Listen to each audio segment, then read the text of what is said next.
하여서 섬김의 예수 이야기라는 제목으로 마가복음을 저희들은 함께 살펴보았습니다.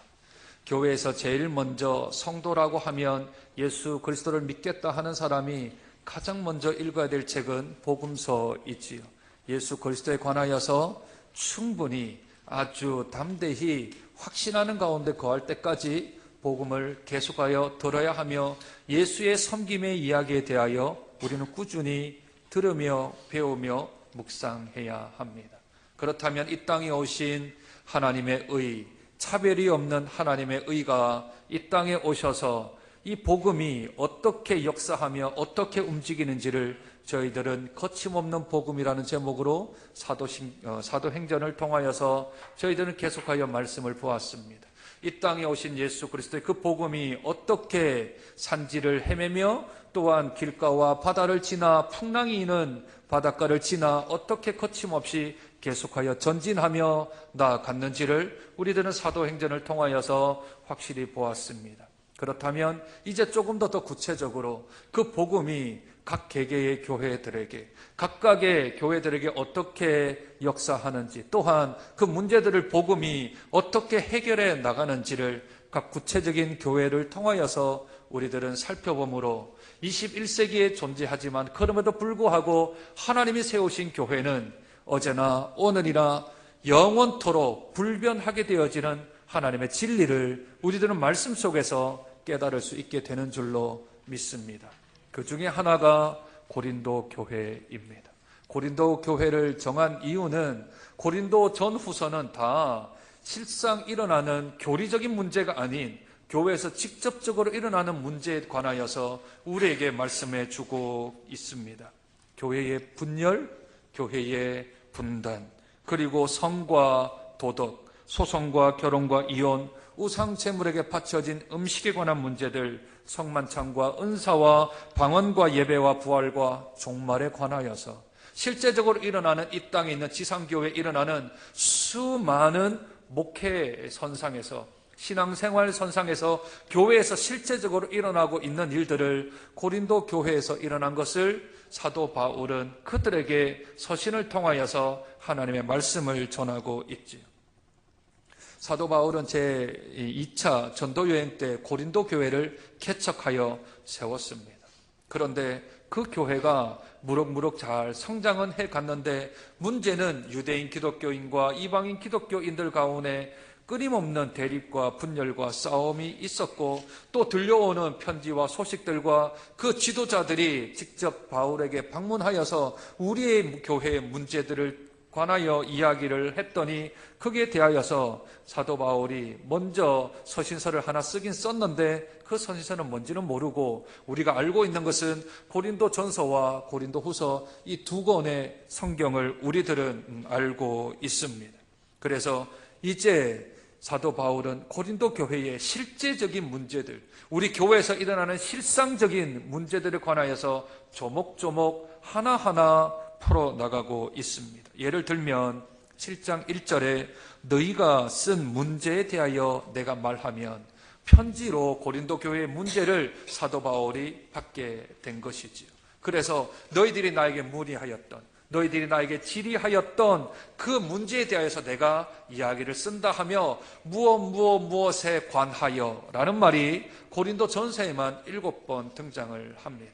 고린도 교회 요청사항, 고린도 교회의 질문사항에 대하여서 사도 바울은 7번에 걸쳐 그에 대하여 조목조목 하나님의 뜻이 무엇인지를 그들에게 밝혀주고 있는 것이지요. 그러므로 이 고린도 전서를 통하여서 우리 사랑하는 교회 안에 있는 실제적인 문제들, 우리가 겪고 있는 문제들을 직접적으로 말씀을 통하여서 우리 교회가 나아가야 될 방향, 우리의 신앙생활이 해야 될 방향들을 이 고린도 전서와 고린도 후서를 통하여서 우리들이 시간이 허락되는 대로 말씀을 의지함으로 내가 21세기에서 어떻게 살아가야 될지, 내가 교회 생활을 어떻게 해야 될지, 교인으로서 삶을 어떻게 해야 될지 우리들이 하나님의 말씀의 기준, 하나님의 말씀의 발판을 통하여서 나아가는 것은 우리 영적으로 유익이 있다 생각이 들어집니다. 그러므로 우리들은 이 고린도 전서와 후서들을 여러분들이 시간을 날 때마다 계속해서 읽어 나가시고 주일마다 설교를 통하여서 하나님의 말씀을 조금 더 분별하며 우리의 마음 안에 교회 생활, 신앙 생활에 대한 잣대와 표지를 잘 이뤄가는 저와 여러분 되시기를 주님의 이름으로 축복드립니다. 이 땅에 있는 교회는 지상교회, 이 모든 교회들을 전투하는 교회라고 부릅니다. 전투하는 교회예요. 여기서 말하는 전투란 치고받고 싸우는 전투를 말하는 것이 아니라 영적 전투를 말하는 겁니다. 우리 안에 있는 죄성과 성령의 소욕이 서로 싸우기도 하고, 나와 너가 싸우기도 하고, 나와 우리가 싸우기도 하고, 우리 안에서 우리와 너희가 싸우기도 하는 영적 전투 말입니다. 육체적인 싸움이 아닌 영적 전투를 하는 것이 이 땅에서의 삶입니다. 그래서 이 땅에 세워진 모든 교회들은 영적 전투를 하게 되어져 있습니다. 개인으로부터 시작하여 그룹을 지나 공동체 이르기까지 싸움을 할 수밖에 없는, 영적 싸움이 있을 수밖에 없는 것이 이 지상의 교회입니다. 지상의 교회는 천상의 교회를 모델로 하고 있습니다. 우리들이 다 이 땅에 사명이 다 하면 우리들은 다 천상교회로 올라가게 되어집니다. 그 천상교회에서의 예배는 계시록 4장과 5장, 6장에 걸쳐서 그곳에서 어떻게 예배를 드리는지는 잘 나와 있지요. 하나님 앞에 찬송하며 경배하며 예배하며 기쁨과 감사와 즐거움과 더 이상 눈물과 아픔과 고통과 사망이 없는 곳에서 하나님 앞에 온전히 영원토록 찬송하며 기쁨의 노래를 부르는 예배 장소가 천상에 있는 교회입니다. 천상의 교회는 전투하는 교회가 아닙니다. 천상에 있는 교회는 승리한 교회라 부릅니다. 영적으로 승리하고 죄에 대하여서 승리하며 이 땅에서 모든 싸움과 선한 싸움을 다 싸운 사람들에게 주는 의의 면류관, 생명의 면류관, 그들이 쓰고 있는 곳, 그곳은 더 이상 전투가 없습니다. 더 이상 싸움이 없는 곳입니다. 그곳은 승리한 교회, 천상교회라고 부릅니다. 우리 모두들은 그 천상교회에 가게 되는 저와 여러분 되시기를 축복합니다. 이곳에서만, 이 지상교회에서만 보는 것이 아니라 천상의 그 교회에서도 함께 하나님을 찬송하며 경배하는 저와 여러분 되시기를 축복합니다. 천상교회는 승리한 교회이지만 지상교회는 불완전하기에, 다 채워지지 않기에, 아직도 우리 안에 죄성이 있기에, 그러므로 이 지상교회는 어쩔 수 없이 전투와 싸움이 있다 하는 것이죠. 그 전제로부터 시작을 합니다. 그래서 오늘 사도 바울은 제일 먼저 꺼내는 화두가 무엇인가 하면 2절에 고린도에 있는 하나님의 교회, 곧 그리스도 예수 안에서 거룩하여지고 성도라 부름을 받은 자들과 또 각 처에서 우리의 주 곧 그들과 우리의 주 되신 예수 그리스도 이름을 부르는 모든 자들에게 편지를 하고 있습니다. 여기에 세 가지의 우리에 대한 수식어가 나오지요. 우리들은 하나님의 교회입니다. 하나님의 교회입니다. 발음을 잘 해야 됩니다. 하나님의 교회 하면 안 됩니다. 하나님의 교회. 띄우면 됩니다. 요 차이를 아시나요? 오늘 성경에도 보면 하나님의 교회라고 돼 있죠? 근데 이걸 붙이면 안산홍 정인회가 됩니다. 이게 붙이면. 이름이 하나님의라는 게 이름을 붙이면. 이거 국어 시간은 아니지만 사랑의 교회 할 때 그거 사랑의를 붙일까요? 띨까요? 붙여야 돼요. 예, 그건 고유명사니까 붙여야 돼요. 그건 소유격이 아니고 고유명사니까 붙여서 써야 돼요. 장전 띄우고 교회 쓰면 안 되고요. 장전교회라고 붙여 쓰는 겁니다. 또는 나눔과 섬김의 교회라고 하면 띄워야 되잖아요. 그러나 그것은 띄우면 안 되고 다 붙여 써야 합니다. 왜냐하면 그 자체가 고유 명사이기 때문에 그렇습니다. 세상에 하나밖에 없는 교회이기 때문에 그것을 붙여 써야 돼요. 그렇죠? 교회 이름은. 그러나 하나님에 속해 있는 교회 할 때, 하나님의 교회 할 때는 띄웠어야 돼요. 왜냐하면 소유니까. 하나님의 소유니까 하나님의 교회라고 띄워 쓰는 겁니다. 이해되시죠? 하나님의 교회가 워낙 요새 스쳐가지고 잘못하면 이게 마치 이단을 얘기하는 것처럼 보여서 그렇습니다. 안산홍 증인의 하나님의 교회하고 하나님의 교회하고는 조금 다릅니다. 저와 여러분들을 하나님의 교회라고 그래요. 이거 말을 하니까 더 조심스럽네. 하나님의 교회가 아니라 하나님의 교회. 띄워야 해요. 말장난인 것 같지만. 그런데 이 하나님의 교회를 곧 성도라고 부르는 거죠. 저와 여러분들은 예수 그리스도를 믿게 됨으로 우리에게 주어져 있는 호칭이 하나가 늘었는데 그것은 바로 성도입니다. 성도가 집사가 되고요. 성도가 권사가 되고 성도가 장로가 되고 성도가 목사가 돼요. 저와 여러분들은 다 성도입니다. 성도라 함은 거룩한 무리라는 뜻입니다. 또 다르게 말하면 거룩한 길을 걸어가는 사람들입니다. 또 거룩한 정신을 가지고 있는 사람, 이 도자를 어떻게 해석하느냐에 따라서 무리로 볼 거냐, 길을 걸어가는 걸로 볼 거냐, 정신으로 볼 거냐, 어떻게 해석해도 상관없습니다. 중요한 건 거룩한 길을 걸어가고 거룩한 무리이며 거룩한 생각을 가지고 살아가는 사람들입니다. 그런데 거룩해진 사람들이 아니라 오늘 성경에 보니 거룩하여 지고 있는 성도입니다. 진행형이라는 것이지요. ing, 진행형. 완성된 것이 아니라 우리들은 진행형으로 살아가는 부족하기 짝이 없고 연약하기 짝이 없고 우리에게는 불순물들이 많은 죄성을 가지고 있는 아직까지는 천국에 가기에는 불완전한 존재, 이 땅에서 아주 연약한 존재로 있는 것입니다. 당연하죠. 여러분들 완전하지 아니하시지요? 저 또한 완전하지 않습니다. 그러면 불완전의 합은 완전일까요? 더 불완일까요? 계산이 안 되세요? 저와 여러분이 불완전해요. 그렇죠? 그런데 불완전한 사람들끼리 다 모여 있으면 더 불안할까요? 덜 불안할까요? 더 불안하죠. 불안한 사람들끼리 다 모였는데 어떻게 덜 불안해져요? 더 불안해지죠. 총합이. 그러니 우리 장정교회는 불안한 교회구나, 불완전한 교회구나. 그러나 그것이 거룩해지고 있는 교회이구나 라고 생각을 하면 딱 맞습니다. 그게 성도라는 거예요. 거룩해서 거룩한 성도가 아니라 거룩한 길을 걸어가는 성도예요.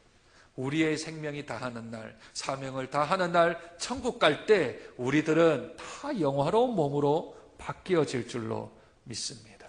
지금 모습이 아니라, 지금의 현재의 상태가 아니라 하나님께로 가가는 그 순간에는 우리가 완전히 거룩해진 상태로 주께 영화로운 단계로 가 하나님을 배울 줄로 믿습니다. 그러니 여기에 있는 데는 거룩해지는 교회, 거룩해지는 성도라고 불리는 사람들입니다. 성도라서 성도가 아니고 성도로 되어져 가고 있기 때문에 우리들은 성도라 부르심을 받았다라는 거죠. 내가 태어날 때부터 김성도, 이성도가 아니라 하나님이 우리를 부르셔서 우리들을 성도라고 불러준다라는 겁니다. 우리의 이름은 원래 성도가 아니었죠. 우리는 허물과 죄로 죽을 수밖에 없었던 죄인들이었습니다. 그런데 하나님이 우리들을 성도로 불러주셨죠.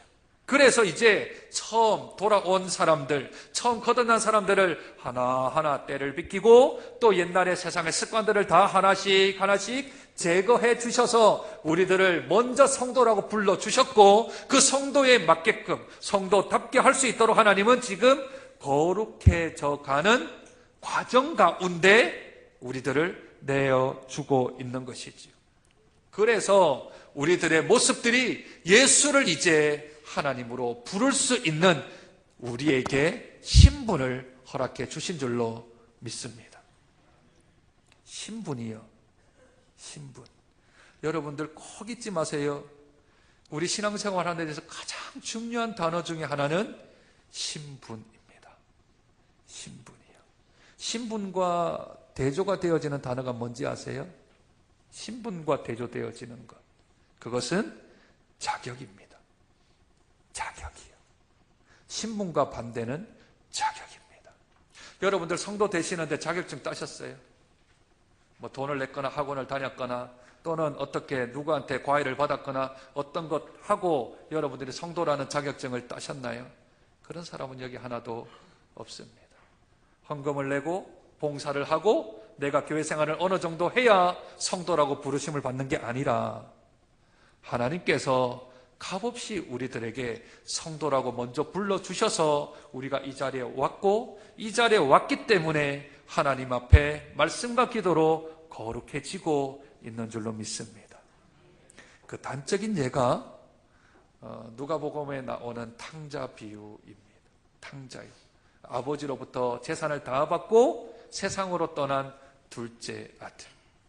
그 둘째 아들이 사업에 실패를 하고 모든 것 다 잃고 아버지께로 돌아왔습니다. 돌아오려고 하니 유대 사회에서의 풍속을 따라 이제 저는 아버지의 아들이라 일컬음을 받기가 힘듭니다. 저를 뭘로 여겨달라고요?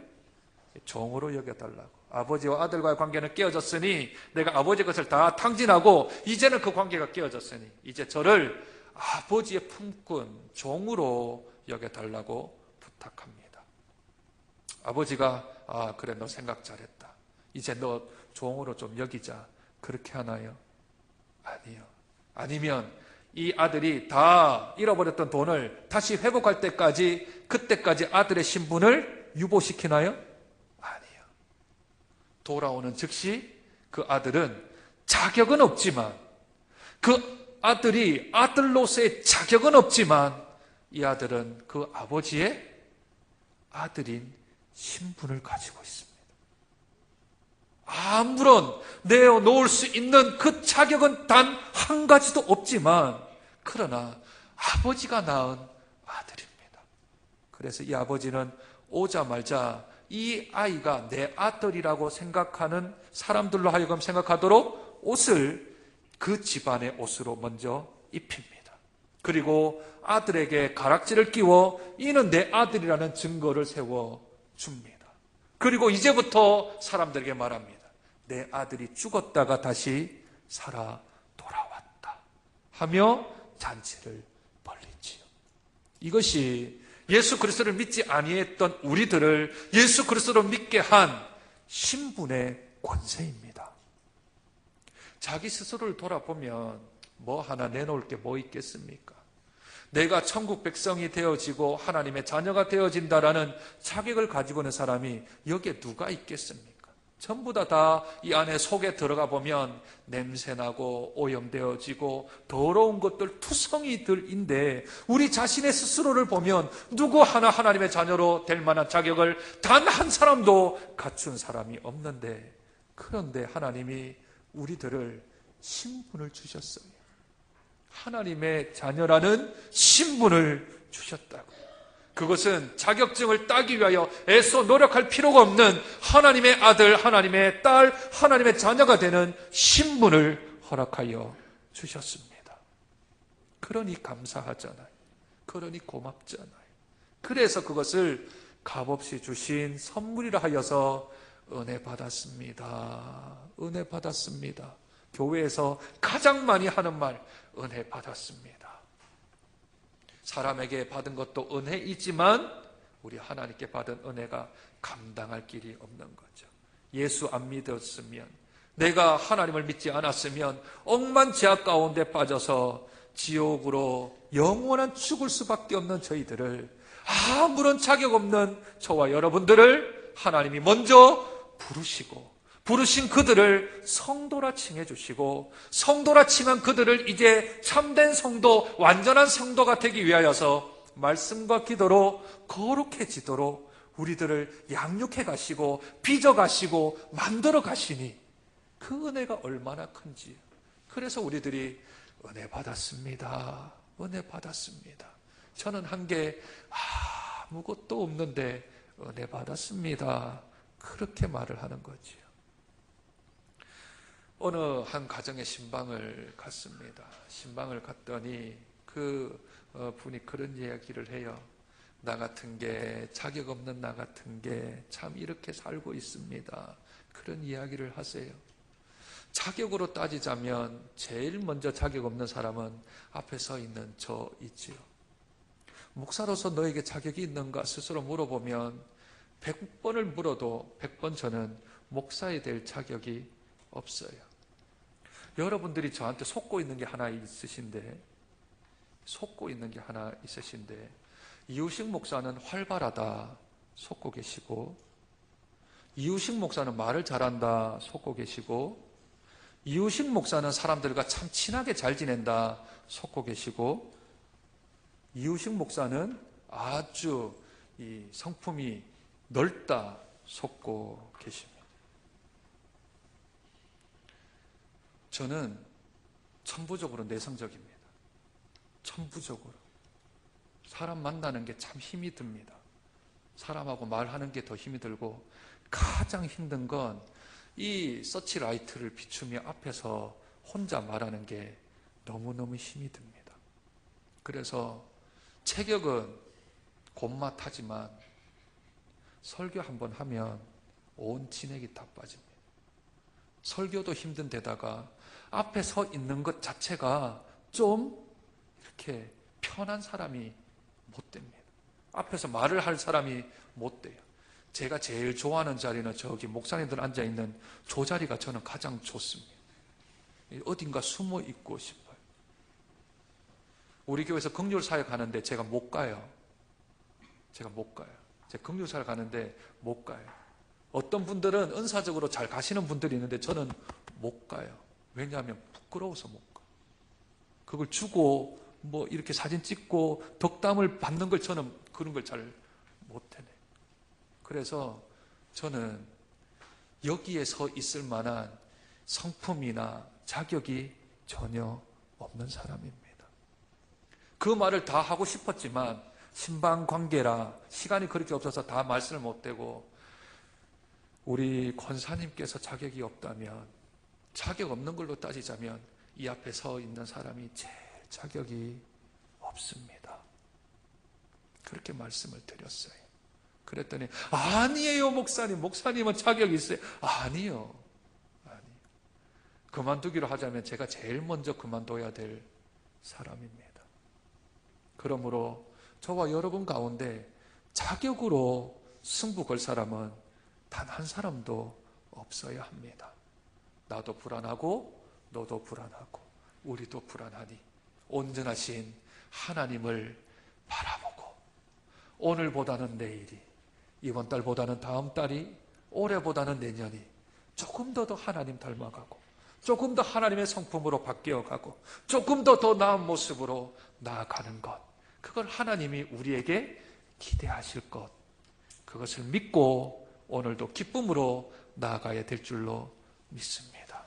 그러니 교회에서 누가 자격 있네, 누가 자격 없네, 그 이야기는 하지 않고 모두 다 하나님의 자녀의 신분을 받았으니, 거룩한 성도라 부르심을 받게 되었으니, 그것으로 인하여서 서로 격려하고 위로하고 힘을 내어서 서로 해꾸지 말고, 서로 싸우지 말고, 서로에게 존중하고 무례히 행치 아니하는 복된 하나님의 부르신 장정교회, 하나님의 교회, 부르신 성도 되시기를 축복합니다. 이제 4절부터 시작하여서 9절까지 사도 바울은 고린도 교회에 대하여서 내가 너희를 생각할 때마다 감사한다 그랬습니다. 하나님께 감사할 수 있는 사람이 사람들에게도 감사할 수 있어요. 하나님의 은혜를 체험한 사람만이 사람들에게 고맙습니다, 감사합니다라는 것이 저절로 나올 수가 있어요. 내가 하나님의 부르심을 받았구나, 내가 하나님부터 성도라 칭함을 받는 거구나, 내가 하나님의 은혜를 받았구나, 감사합니다 하나님 하는 사람이 사람들에게 감사할 수 있다고요. 왠 줄 아세요? 사람을 보면 감사거리가 별로 안 나와요. 사람을 딱 보면 내가 감사할 게 자동적으로 안 나와요. 왜냐하면 오늘 사도 바울이 고린도 교회에 대하여서 세 가지를 감사합니다. 세 가지 한번 볼까요? 5절. 이는 너희가 그 안에서 모든 일 곧 모든 언변과 모든 지식의 풍족함으로 감사합니다. 모든 일, 모든 언변과 모든 지식의 풍족함으로 감사합니다. 실제는 고린도 교회가 이 언변과 지식 때문에 분파가 됩니다. 파가 갈려요. 지식이 많아가지고 그들이 언변이 능해가지고, 언변이라고 말을 잘한다는 거죠. 말 잘하고 지식이 많으니까 내 파로 갈려요. 그런데 사도 바울은 감사합니다. 두 번째 감사는 6절. 그리스도의 증거가 너희 중에 견고하게 되어 감사한답니다. 그리스도 안에 받았던 너희의 구원받은 증거가 너무 견고하게 탄탄하게 잘 서 있다는 거죠. 그런데 고린도 교회는 이 견고하게 탄탄하게 세워진 그리스도의 증거가 도리어 그들의 주장이 되어지고 그들의 집착이 되어지고 그들의 아집이 되어집니다. 이 견고함이 반듯하게 잘 서 있는 긍정적인 면이 있는 게 아니라 부정적으로 주장하고 집착하고 아집하는 그러한 일들이 그 교회 안에 팽배해져 있습니다. 세 번째, 7절. 너희가 모든 은사에 부족함이 없다. 은사가 부족함이 없이 너에게 충만하다 하며 감사하는데, 여러분들 잘 아시지요? 고린도전서 12장, 13장, 14장이 은사장입니다. 그 은사장 가운데, 그 가운데에 고린도전서 13장 사랑장을 넣었지 않습니까? 왜 사랑장이 은사장과 은사장이 14장과 12장과 14장 사이에 13장 사랑장을 넣었을까요? 이들이 은사가 풍부하긴 한데, 풍부는 한데 그 안에 뭐가 없어요? 사랑이 없다. 은사는 아주 각각 사람들마다 다 받았는데 그 안에 사랑이 없어요. 그럼에도 불구하고 사도 바울은 너희들에게 은사가 풍성하여 내가 하나님께 감사한다, 그렇게 말합니다. 감사할 조건이 있어서 감사한 게 아니고 모든 사람들에게는 장점과 단점이 있겠지. 교회 안에도 교회가 잘하는 일이 있고 교회가 좀 못하는 일이 있겠지. 그것을 불만하고 불평하고 내가 불만족스러운 것들을 토설하는 사람은 단점만 얘기하는 겁니다.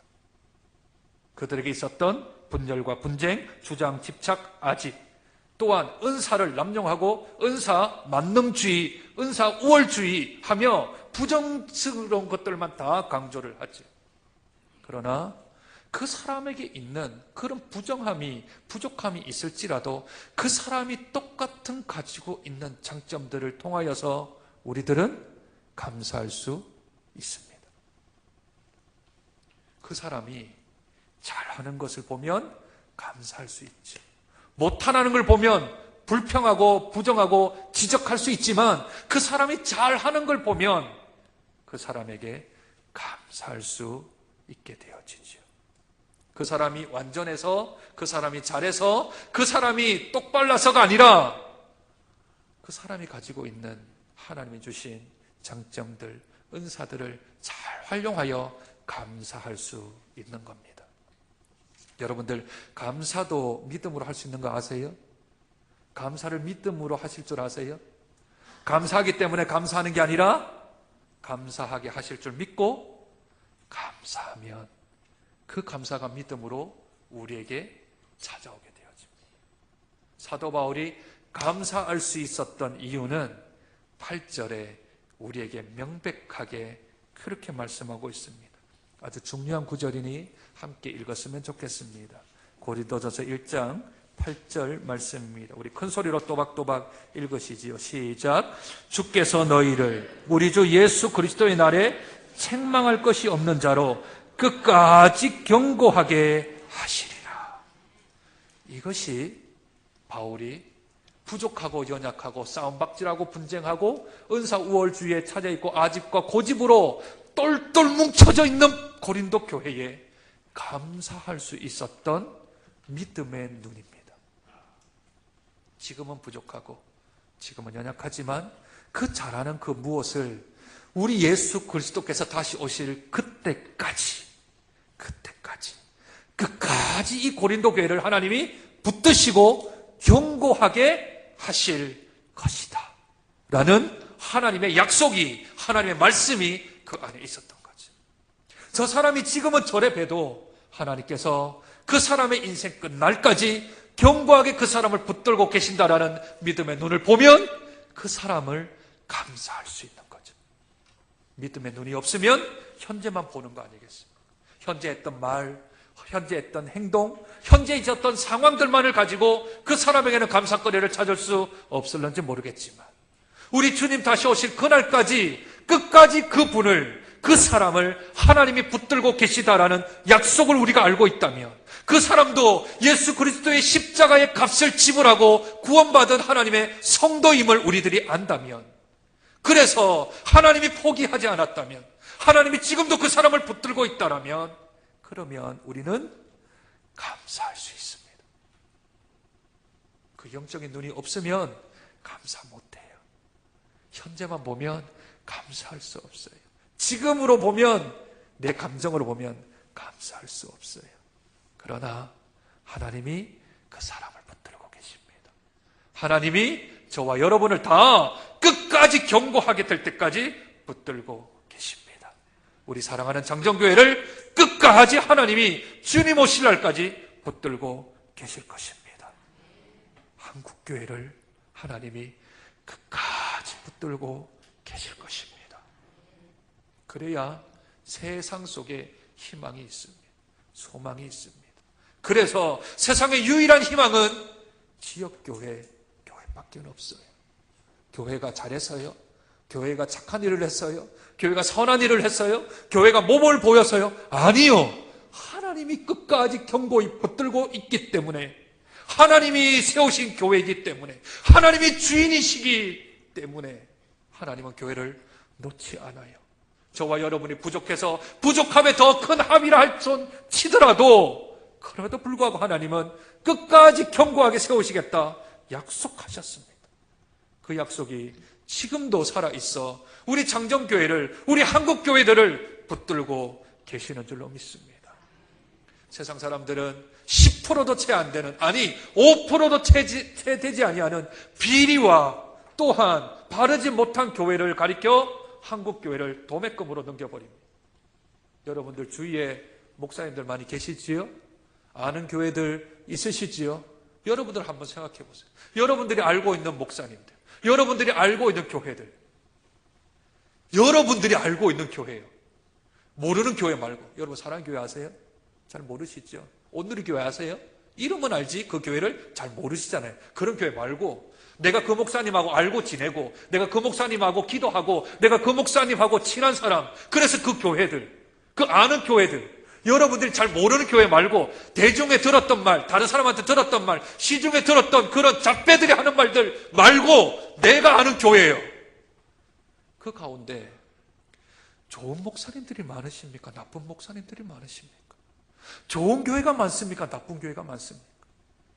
저는 수백 개 교회를 아는데 제가 정확하게 알고 있는 교회들 가운데 나쁜 교회는 몇 군데 안 돼요. 지금도 복음을 위하여서 지하에서, 상가에서, 농어촌에서 열심을 다하여 복음 사역하시는 수많은 목회자들과 수많은 교회들이 있는데 어찌 한국교회를 도매금으로 넘겨버린단 말입니까? 하나님이 교회를 붙들고 계시는데, 하나님이 예수 그리스도가 다시 오시는 날까지 이 한국교회를 붙들겠다, 오늘 고린도전서 1장 8절에 끝까지 견고하게 붙들겠다 했는데 어떻게 이 교회를 도매금으로 넘겨버립니까? 왜 목회자의 위신이 땅에 떨어져 버립니까? 몇 명의 손가락질을 받는 그 목회자들 때문에 왜 교회가, 왜 하나님의 교회가 이토록 망가졌단 말입니까? 사랑하는 여러분, 믿음의 눈을 뜨고 영적인 눈을 뜨고 보세요. 좋은 목사님, 좋은 교회들이 훨씬 더 많습니다. 왜냐하면 하나님이 예수 그리스도가 다시 오는 날까지 붙들고 계시기 때문입니다. 우리가 잘나서가 아니고 우리가 잘해서가 아니라 하나님이 붙들고 계시는 영적인 힘을 여러분들이 아신다면 한국교회를 함부로 폄하하지 말고, 몇몇 교회들 마치 미꾸라지 한 마리가 흙탕물을 일으키는 것처럼 그 흙탕물에 쌓여져 있는 바른 교회, 좋은 목사님들, 그 사람들을 도매금으로 넘기지 마세요. 우리 입술에 범죄를 하지 말아야 합니다. 왜냐하면 하나님이 견고히 붙들고 계시기 때문입니다. 한국교회는 하나님이 다시 21세기에 사용하실 것입니다. 여론의 지탄을 받아 진짜와 가짜가 나눠질 것이며, 진짜들은 끝까지 21세기에도 열방 가운데 성교의 대국으로 사용하셨던 하나님, 21세기에 반드시 통일된 나라를 하나님이 만드셔서 이 한반도 한국을 통하여서 전 세계의 복음화 민족을 위하여 하나 예수 그리스도가 다시 오시는 날까지 우리 조국 대한민국을 다시 사용해 주실 줄로 믿습니다. 그 한 귀퉁이에, 그 한 일부에 우리 사랑하는 장정교회가 있기를 소망합니다. 그래서 교회에게 부정한 말 하지 마시고, 불편한 말 하지 마시고, 저 사람의 현재를 보지 마시고, 하나님이 끝까지 견고히 붙들고 계시다는 성도라는 것, 하나님이 끝까지 견고하게 세우실 하나님의 말씀, 약속된 말씀을 기억하고 성도를 함부로 대하지 말고, 함부로 폄하시키지 말고, 함부로 욕하지 말고, 하나님의 눈으로, 하나님의 심령으로 저 사람을 받아들여, 그래서 교회 안에 하나님이 주시는 귀한 성도의 공동체, 믿음의 공동체가 되어지는 저와 여러분 되시길 주님의 이름으로 간절히 축복드립니다. 하나님, 장전동에 있는 장전교회는 하나님의 교회입니다. 그리스도 예수 안에서 거룩해지고 있고 성도라 부르심을 받은 자들이 여기 있으며, 우리 주 곧 그들과 우리의 주 대신 예수 그리스도의 이름을 부르는 이들이 사랑하는 장정교회의 이름인 줄로 믿습니다. 주님, 주님이 붙들고 계십니다. 주님이 끝까지 견고하게 하시리라 약속하셨습니다. 주님 위에 세워진 복된 교회, 반석 위에 세워진 교회, 함부로 폄하하지 않게 하시고, 함부로 성도들을 욕하지 않게 하시고, 우리 하나님이 주신 귀한 성도의 이름이 땅에 떨어지지 아니할 수 있도록 다시금 우리들을 부르신 그 목적과 세우신 의미들을 잘 깨달아 알아 인간의 허약함보다, 잘못 진행되는 것보다 하나님의 시선으로, 하나님의 능력으로 옳게 진행되는 것들에 초점을 맞추어지는 저희들이 되어질 수 있도록 축복하여 주옵소서. 미성숙해 보일지라도 하나님의 약속에 더욱더 우리의 마음을 쏟는 복된 성도, 복된 교회, 복된 한국교회 되어질 수 있도록 축복하여 주옵소서. 존귀하신 예수님 이름으로 기도드립니다. 아멘.